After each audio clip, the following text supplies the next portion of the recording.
เฮ้ยตัวเป็นยังเขาอยากเห็นหวานบ่มีทางเอาเป็นหยังแล้วเขาบ่มีสิทธิ์ว่ามีตัวมีสิทธิ์เพียงคิดฮอดเท่านั้น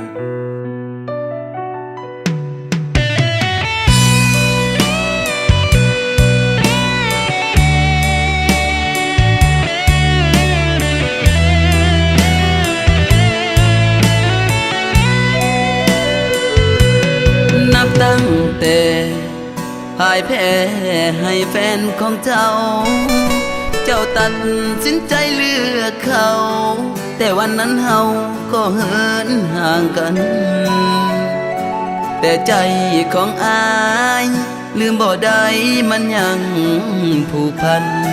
ถึงแม้นว่าเฮาเลิกกันขอโทษแจ่มจันทร์ให้ลืมบ่ได้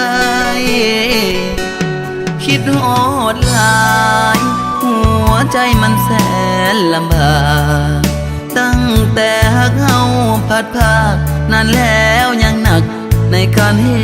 ตุใจอดีตเคยหวานต้องเจ็บปวดคิดแล้วหวั่นไหวอยากหวนคืนก็คงบ่ได้พอเจ้ายกใจให้เขาครอบครองเคยเป็นเจ้าของ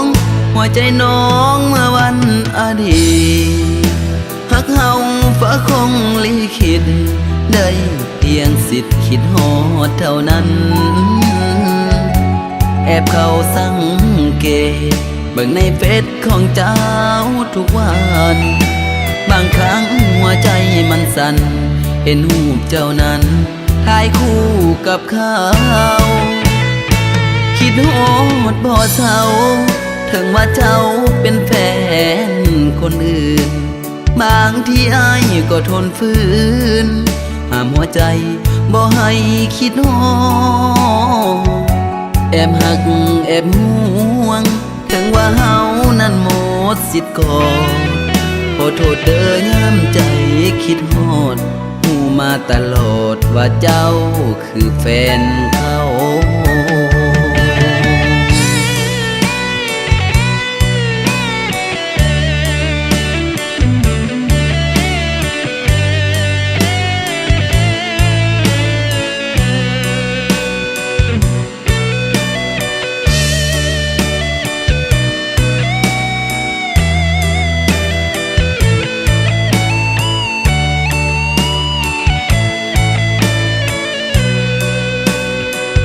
เคยเป็นเจ้าขอ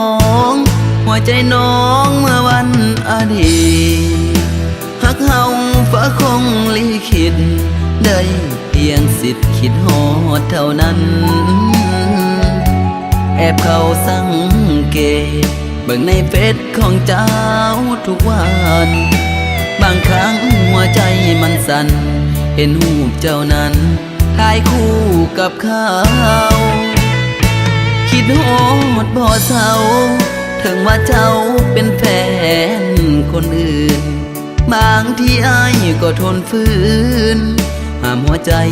บ่ให้คิดฮอดแอบหักแอบห่วงถึงว่าเฮานั้นหมดสิทธิ์ก่อนขอโทษเด้อยามใจคิดฮอดหูมาตลอดว่าเจ้าคือแฟนเขาก็หูดีอ้ายมันแฟนเก่าได้หูข่าวขาอ้ายก็ดีใจ